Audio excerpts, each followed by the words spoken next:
السلام علیکم ورحمۃ اللہ وبرکاتہ۔ الحمد للہ رب العالمین والصلاة والسلام علی سید الانبیاء والمرسلین نبینا محمد وعلی آلہ وصحبہ اجمعین ومن تبعہم بإحسان الی یوم الدین۔ رمضان مبارک کورونا وائرس کی وجہ سے لاک ڈاؤن کے موسم میں آ رہا ہے۔ ایسے موقع پر رمضان کے تعلق سے اور تراویح کے تعلق سے کچھ ضروری احکام اور مسائل کا جاننا ضروری ہے۔ سب سے پہلی بات یہ ہے کہ آج کل میڈیا میں یہ مسئلہ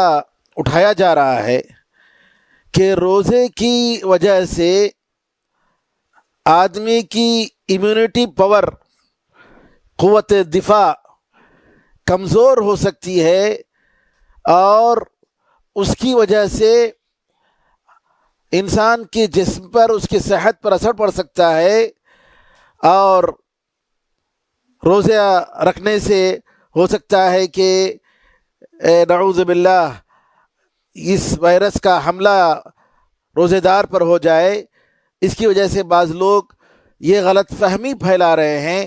کہ روزہ نہیں رکھنا چاہیے، یا بعض لوگوں نے یہ کہا ہے کہ روزہ رکھنا خودکشی کرنے کے برابر ہے، اور یہ کہا گیا کہ اس مرض سے بچنے کے لیے آدمی کو اپنے حلق کو بھگو کر رکھنے کی ضرورت ہے، اور اگر آدمی کا حلق سوکھا رہا اور اس کے منہ میں پانی نہیں رہا، تر نہیں رہا اس کا منہ اور اس کا حلق، تو اس کی وجہ سے کورونا وائرس نعوذ باللہ لگنے کا زیادہ اندیشہ ہے اور اس کی وجہ سے جان کا خطرہ ہے۔ تو اس سلسلے میں سب سے پہلی بات یہ ہے کہ یہ بات طبی لحاظ سے ہرگز یہ ثابت نہیں ہوئی ہے کہ حلق کے سوکھا رہنے سے یہ بیماری لگنے کا امکان زیادہ ہے، یہ بیماری لگ سکتی ہے اور اس کی وجہ سے جان کا خطرہ ہو سکتا ہے، یہ ہرگز طبی لحاظ سے ثابت نہیں ہے، بلکہ اب تک عالمی ادارہ جو صحت کا ادارہ ہے اس سے بھی یہ بات اب تک ثابت نہیں ہوئی ہے کہ حلق کے سوکھے رہنے سے، حلق کا تر نہ رہنے سے آدمی اس بیماری پہ مبتلا ہونے کا خطرہ ہے، ہرگز اس کا ثبوت نہیں ہوا ہے۔ لہذا جب تک یہ ثابت نہ ہو جائے اس وقت تک روزہ رکھنے میں کوئی حرج نہیں، بلکہ ان تمام شیطانی وسواس اور خطرات کی وجہ سے و غلط وسوسوں کی وجہ سے انسان رمضان کے فرض روزوں کو نہ چھوڑے۔ ہاں، اگر کوئی شخص واقعی بیمار ہے اور ڈاکٹر اس کو وصیت کرتا ہے، اس کو تاکید کرتا ہے کہ وہ صحت کا خیال رکھے اور اس کے زبان کو، اس کے حلق کو تر رکھے، اور روزہ رکھنا اس کے لیے نقصان دہ ہے، روزے کی وجہ سے اس کی بیماری میں اضافہ ہو سکتا ہے یا بیماری لگ سکتی ہے یا اس کی جان کا خطرہ ہے، اگر کوئی امانت دار، دیندار ڈاکٹر اگر کوئی ایسا مشورہ دے رہا ہے تو بے شک ایسے آدمی کو یا ایسے مریض کو ضروری ہے کہ وہ ڈاکٹر کے قول پر عمل کرے اور روزہ نہ رکھے تاکہ اس کی صحت متاثر نہ ہو جائے، بلکہ وہ روزہ انشاءاللہ بعد میں صحت اور تندرستی ہونے کے بعد اور پوری طریقے سے شفا یاب ہونے کے بعد وہ جو ہے روزہ رکھے گا، روزہ قضا کرے گا، جیسا کہ قرآن کریم میں نبی کریم صلی اللہ علیہ وسلم سے حدیثوں میں اس کا ذکر آیا ہے۔ یہاں ایک بات یہ بھی ہے کہ روزے رکھتے ہوئے آدمی حلق میں اندر اپنے پانی پیے بغیر اپنے منہ کو تر رکھنے کے لیے کلی کر سکتا ہے روزے کی حالت میں، کوئی حرج نہیں۔ ہم وضو کی حالت میں کلی کرتے ہیں اور منہ میں پانی ڈالتے ہیں، لیکن ایک کلی جو ہے اس میں مبالغہ نہ ہو کہ پانی جانے کا خطرہ نہ پیدا ہو جائے، نہیں، ایسا نہیں۔ جیسا کہ حدیثوں میں آیا ہے کہ روزے کی حالت میں غرغرہ یہاں تک کرنا کہ جس کی وجہ سے پانی جو ہے پیٹ میں چلا جائے، یہ نہیں کرنا چاہیے۔ غرغرے میں مبالغہ نہیں کرنا چاہیے، بلکہ منہ میں پانی ڈال کر اس کو اگر حرکت دیتے ہیں تو کلی کرتے ہیں تو اس میں کوئی حرج نہیں۔ اور علماء پوری عالم دنیا، عالم اسلام کے علماء کرام، مصر کے بڑے بڑے علماء کرام، جامعۃ الازہر کے علماء کرام، سعودی عرب کے علماء کرام اور بڑے بڑے علماء کرام نے یہی فتویٰ دیا ہے کہ مسلمان کے لیے بغیر کسی عذر کے رمضان کے روزوں کا ناغہ کرنا، بغیر کسی عذر کے رمضان کے روزوں کو چھوڑنا جائز نہیں ہے، کیونکہ طبی لحاظ سے ہرگز اس کا ثبوت نہیں ہے کہ روزے کی وجہ سے انسان کا امیونٹی پاور، اس کا قوت دفاع کمزور پڑ جاتا ہے۔ اب تک جو ہے سائنس کے طبی لحاظ سے اس کا کوئی ثبوت نہیں ہے، بلکہ ڈاکٹروں نے کہا ہے کہ روزے کی وجہ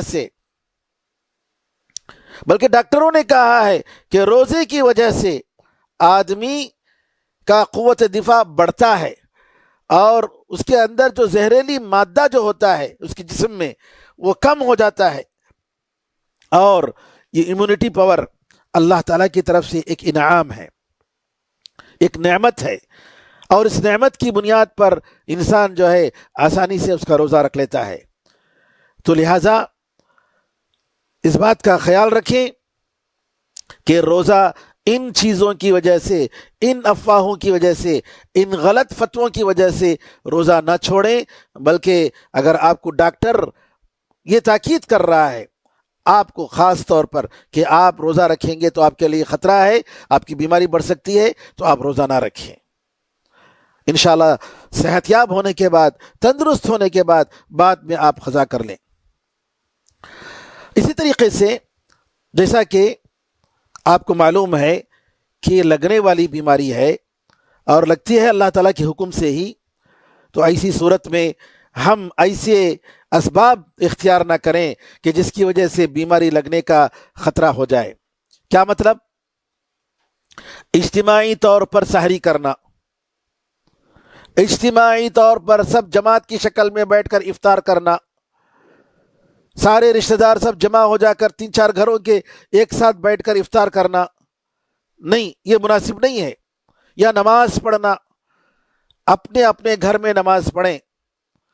ساری نمازیں، فرض نمازیں بھی، تراویح کی نماز بھی، سب مل کر ایک جگہ نماز نہ پڑھیں، کیونکہ اس کی وجہ سے بیماری پھیلنے کا خطرہ ہے، جیسا کہ ہم دیکھ رہے ہیں کہ کیسے لوگ نعوذ باللہ مر رہے ہیں، اور ڈاکٹر جو پورے احتیاط کرنے کے باوجود،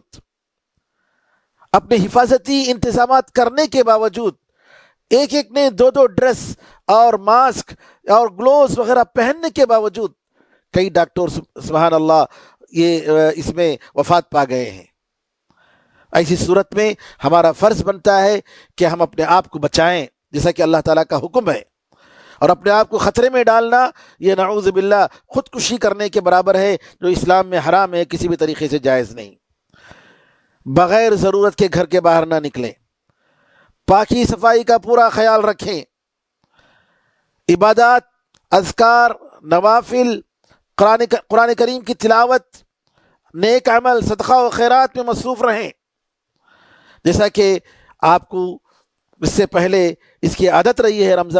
پہلے رمضانوں میں، اسی طریقے سے بلکہ اس سے بھی زیادہ اللہ تعالیٰ سے قربت حاصل کرنے، دعا کرنے اور عبادت کرنے کی ہم لوگوں کو کوشش کرنی چاہیے۔ یہاں ایک مسئلہ ہے تراویح کے تعلق سے، بعض لوگ یہ فتویٰ دے رہے ہیں کہ آپ موبائل کو، ٹی وی کو یا کمپیوٹر کو امام بنا کر نماز پڑھ سکتے ہیں۔ کیا مطلب؟ کہتے یہ ہیں کہ آپ اگر آپ کا کوئی عزیز کوئی امامت کر رہا ہے اور آن لائن جو ہے اس کی امامت نقل ہو رہی ہے جی، تو آپ اس وقت جو ہے آپ اس امامت کے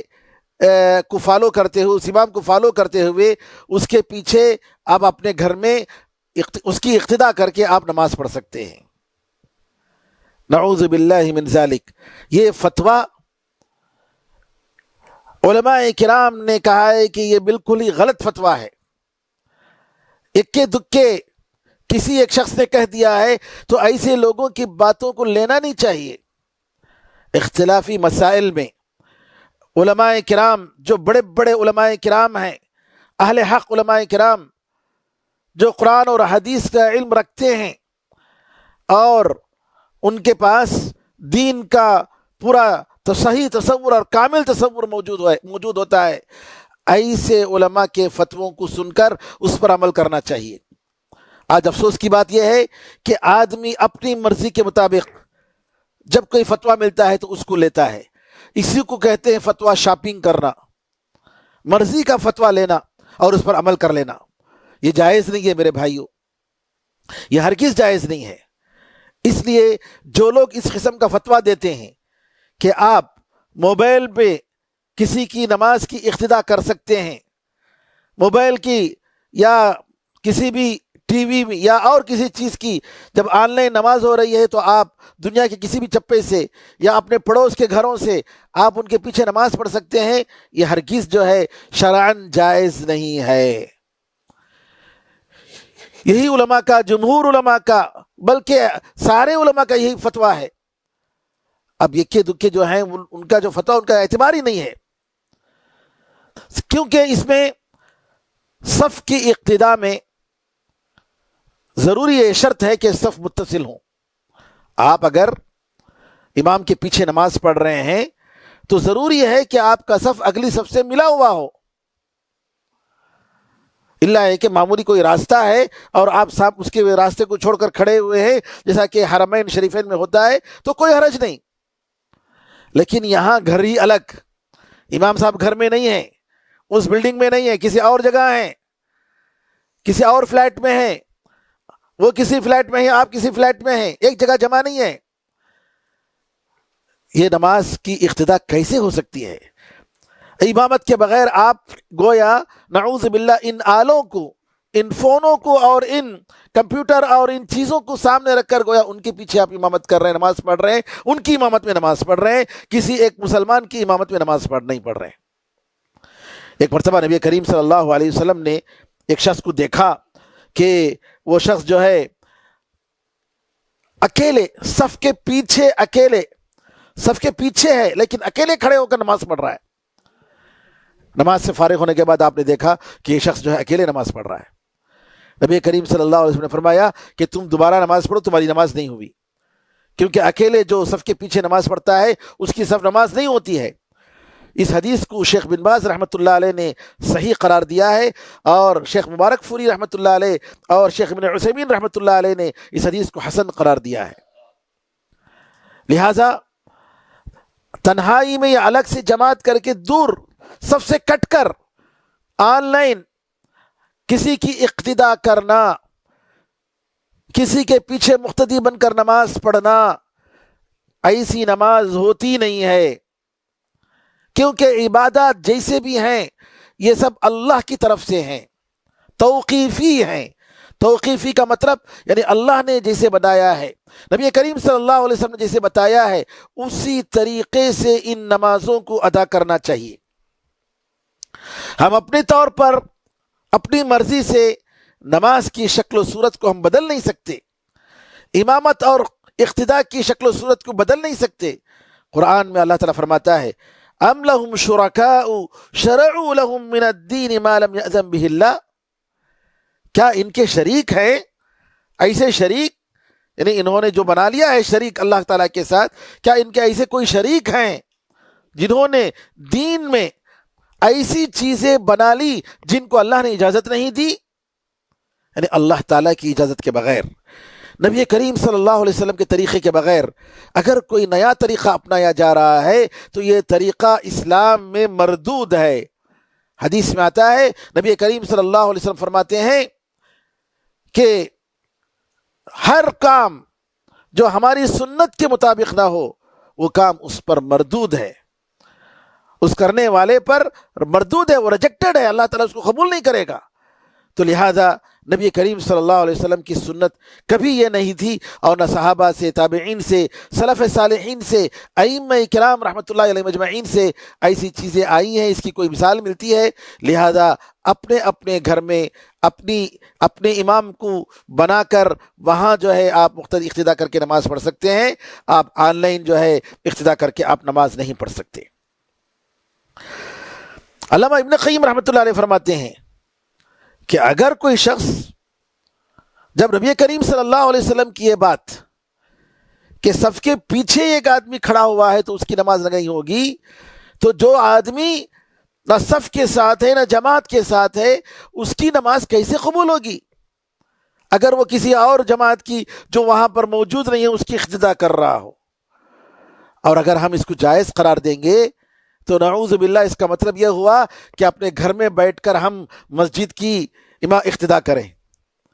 ہم مسجد کی کہاں ہے اقتداء کر رہے ہیں، مسجد سے کہہ رہے ہیں کہ آن لائن بھیج دو تمہاری نماز کو، اور ہم جو ہے یہاں اپنے گھر میں نماز پڑھ لیں گے۔ تو مسجد بنانے کا فائدہ کیا ہے؟ نعوذ باللہ من ذالک،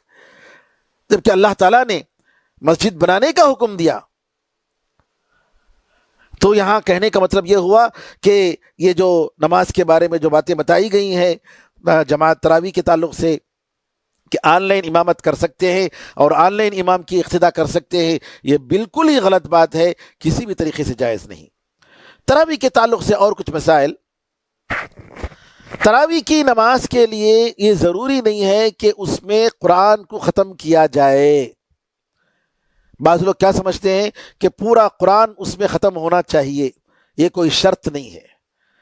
قرآن اگر پورا پڑھتے ہیں تو ٹھیک ہے، اچھی بات ہے، نہیں پڑھتے ہیں تو بھی کوئی حرج نہیں۔ اگر آپ کو قرآن یاد نہیں ہے، چھوٹی چھوٹی صورتیں یاد ہیں، لمبی نماز پڑھنا چاہتے ہیں، آپ ان صورتوں کو بار بار دہرا سکتے ہیں۔ مثال کے طور پر سورہ اخلاص قل هو اللہ احد بار بار پڑھے، 4 بار پڑھے، 5 بار پڑھے، 10 بار پڑھے ایک رکعت میں، اور پھر اس کے بعد رکوع کو جائیں، الحمدللہ، بالکل ٹھیک ہے۔ نبی کریم صلی اللہ علیہ وسلم کے پاس ایک بدو صحابی آئے، انہوں نے کہا اللہ کے رسول آپ جتنے اچھے انداز سے پڑھتے ہیں اور معاذ بن جبل جتنے اچھے انداز سے پڑھتے ہیں ویسا سب پڑھنا ہمیں نہیں آتا۔ نبی کریم صلی اللہ علیہ وسلم نے پوچھا تمہیں کیا آتا ہے؟ کہا سبحان اللہ، الحمدللہ، استغفر اللہ، اللہ اکبر، یہ آتا ہے۔ کہا یہی پڑھو بس کافی ہے، ہم بھی اسی کے اطراف جو ہے گھومتے ہیں، ہم بھی اسی طریقے سے پڑھ رہے ہیں، تمہیں جتنا یہ پڑھ سکتے ہو تم اتنا پڑھو، کوئی حرج نہیں۔ اور قرآن میں اللہ تعالیٰ فرماتا ہے کہ جو ہے فَقْرَؤُوا مَا تَيَسَّرَ مِنْ، جو تمہیں آسان ہے اس میں سے پڑھو۔ تو لہٰذا سلف صالحین کے بارے میں آتا ہے کبھی کبھی ایک آیت بار بار اس میں غور و فکر کر کے اسی آیت کو دہراتے تھے، اس کے معنی میں غور کرتے تھے، پوری رات ایک ہی آیت پڑھ کے ختم کرتے تھے اپنی نماز، سبحان اللہ۔ اور تراویح کے تعلق سے کہ اگر کوئی گھر میں چھوٹا بچہ ہے لیکن اس کو قرآن کریم اچھا یاد ہے، اس نے زیادہ یاد کیا ہوا ہے، تو ایسے شخص کو امام بنا کر بھی نماز پڑھ سکتے ہیں، کوئی حرج نہیں۔ نبی کریم صلی اللہ علیہ وسلم کے زمانے میں عمرو بن سلمہ ایک صحابی تھے جن کی عمر 6 یا 7 سال کی عمر تھی، لیکن اس بستی میں وہ قرآن کریم کو سب سے زیادہ یاد کرنے والے تھے۔ نبی کریم صلی اللہ علیہ وسلم نے ان کو امام بنایا اور ان کے پیچھے فرض نماز لوگ ادا کرتے تھے، حتیٰ کہ وہ بچہ ایسا تھا کہ اس کے سطر جو ہے اس کا چھپتا نہیں تھا برابر، کپڑا اس کا پھٹا ہوا تھا پیچھے سے۔ ایک عورت نے کہا بھائی ارے امام صاحب کے سطر تو چھپاؤ نا، یہ صحیح بخاری میں یہ روایت آئی ہے۔ یعنی اتنا چھوٹا بچہ تھا، اس کو معلوم بھی نہیں تھا، اتنا شعور بھی نہیں تھا۔ تو اگر تراویح کی نماز کے لیے آپ کے گھروں میں بچہ ہے، چھوٹا بچہ، اور وہ امامت کر سکتا ہے تو بالکل آپ کر سکتے ہیں، کوئی حرج نہیں ہے۔ اور اگر اسی طریقے سے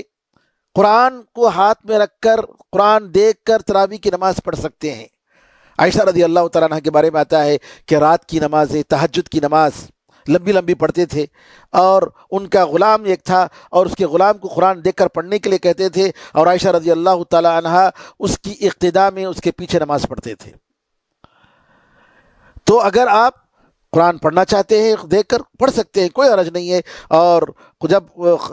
قیام آپ کا ختم ہو، قرات ختم ہو، تو آپ رکھ دیں قرآن، اور پھر جب قیام دوبارہ شروع ہو تو قرآن اٹھا کر دیکھ کر پڑھ سکتے ہیں، اس میں کوئی حرج نہیں ہے۔ ایک بات یاد رکھیں کہ عورت مرد کی امامت نہیں کر سکتی ہے، عورت عورتوں کی امامت کر سکتی ہے۔ اور اسی طریقے سے تراویح کی نماز، رات کی نمازیں آخری وقت میں پڑھنا، آخری وقت میں پڑھنا، رات کے آخری وقت میں، یہ زیادہ افضل ہے، شروع کے وقت میں پڑھنے سے زیادہ بہتر ہے۔ جیسا کہ عمر رضی اللہ تعالیٰ عنہ نے فرمایا کہ یہ لوگ جو پڑھ رہے ہیں اس سے زیادہ بہتر وقت یہ ہے کہ یہ آخری جس میں سو رہے ہیں آخری وقت میں، اس وقت میں پڑھنا زیادہ بہتر ہے، کیونکہ حدیث میں آتا ہے کہ نبی کریم صلی اللہ علیہ وسلم سے پوچھا گیا کس وقت ہماری دعا قبول ہو سکتی ہے، ہماری دعا کے قبول ہونے کا زیادہ امکان کب ہوتا ہے؟ تو نبی کریم صلی اللہ علیہ وسلم نے فرمایا جوف اللیل الآخر، آخری رات کا جو درمیانہ حصہ ہے وہ حصہ بہترین وقت ہے، اس میں دعا قبول ہونے کا زیادہ امکان ہے۔ رات کے آخری تیسرے حصے میں اللہ تعالیٰ دنیاوی آسمان میں ہر رات اتر کر آتا ہے اور کہتا ہے کوئی بندہ جو اپنی حاجت مانگے میں اس کی حاجت پوری کروں، ہے کوئی بندہ جو مجھ سے معافی مانگے میں اس کو معاف کر دوں۔ تو لہٰذا رات کے تیسرے حصے میں نماز پڑھنا، یہ پہلے حصے میں نماز پڑھنے سے اس میں کوئی شک نہیں کہ زیادہ افضل اور زیادہ ثواب کا باعث ہے۔ اللہ تعالیٰ سے دعا ہے کہ اللہ تعالیٰ ہم سب کو اس ماہ مبارک میں اللہ تعالیٰ کی زیادہ سے زیادہ عبادت کرنے کی توفیق عطا فرمائے۔ ربنا اعنا على ذکرک و شکرک و حسن عبادتک، اے اللہ اس دنیا سے اس مصیبت کو، اس وبا کو، اس بلا کو اے اللہ تو پاک کر دے۔ اے اللہ جلد از جلد سارے لوگوں کو، سارے انسانوں کو امن و امان اور عافیت عطا فرما، اس بیماری سے نجات عطا فرما۔ اے اللہ تو اپنے فضل و کرم سے ہمارے گناہوں کو معاف فرما۔ اے اللہ تو اپنی فضل و کرم سے اس ماہ مبارک کی رحمتیں اور برکتیں عطا فرما، شب قدر میں قیام کرنے والا ہمیں بنا دے۔ اے اللہ ہماری ساری عبادتوں کو قبول فرما، ہماری دعاؤں کو قبول فرما۔ اے اللہ ہم سب کو تیرا نیک بندہ بنا دے۔ اے اللہ ہمارے سارے بزرگ جو اس دنیا سے رخصت ہو چکے ہیں، اے اللہ ان بزرگوں کو اپنے فضل و کرم سے تو ان کو معاف کر دے، ان کی قبروں کو جنت کا ٹکڑا بنا دے، ہمارے بیماروں کو شفا اور تندرستی عطا فرما، صحت عطا فرما۔ آمین یا ارحم الراحمین، والحمد للہ رب العالمین، وصلی اللہ وسلم علی نبینا محمد وعلی آلہ وصحبہ اجمعین، والسلام علیکم ورحمۃ اللہ وبرکاتہ۔ سبحانک اللہم وبحمدک، اشہد ان لا الہ الا انت، استغفرک واتوب الیک۔